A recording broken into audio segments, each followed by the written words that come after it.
Pensez-vous justement que le Nord-Pas-de-Calais soit sur la bonne trajectoire ou qu'au contraire il faille de vraies ruptures, des transitions par rapport à nos modes de faire? C'est une question difficile. Je ne connais pas d'autres régions en France pour pouvoir échanger avec des collègues qui travaillent un peu dans le même domaine que moi. Je ne connais pas d'autres régions aussi actives et dynamiques sur toutes ces approches, sur toutes ces réflexions. Je veux dire, le Nord-Pas-de-Calais avait un pas d'avance il y a 10 ans.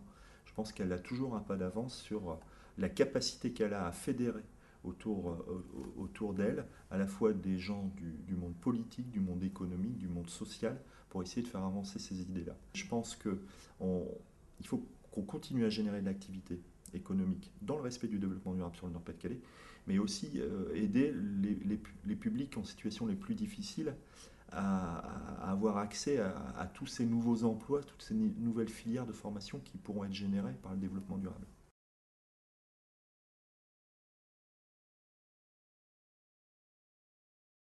Comment faire en sorte d'aller vers la jeunesse, parce que la jeunesse n'est pas forcément prête, puisque on n'est plus sur les mêmes schémas qu'il y a 30 ans. Je veux dire, Internet a pris beaucoup de place, dans les réseaux sociaux ont pris beaucoup de place, et on n'a plus la même façon de communiquer.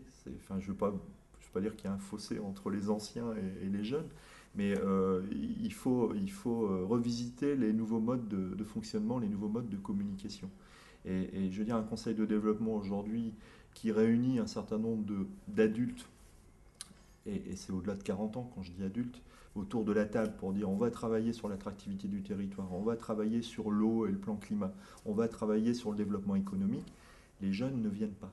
Et quand je dis les jeunes, c'est les jeunes de 20 ans ou de moins de 20 ans. Donc ce qu'on a fait, c'est qu'on a décidé d'aller vers eux, d'aller les rencontrer dans les lycées et collèges. Là où on y a travaillé sur le Hainaut, on a rencontré plus de 200 jeunes auprès d'une dizaine d'établissements.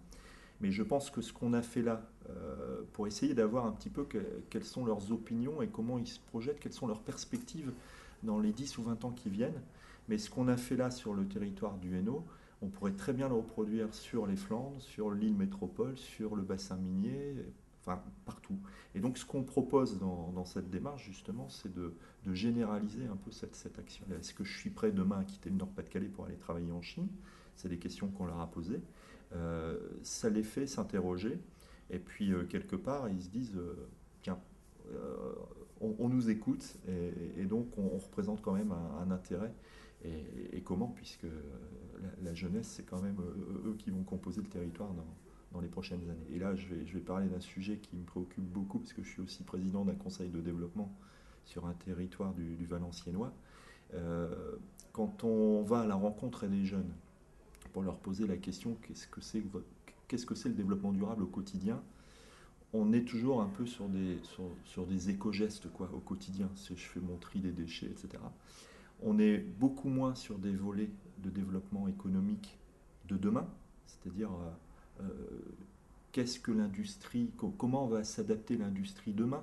On pourra plus dire on est la région de l'automobile, ou on est la région du charbon, ou on est la région du textile.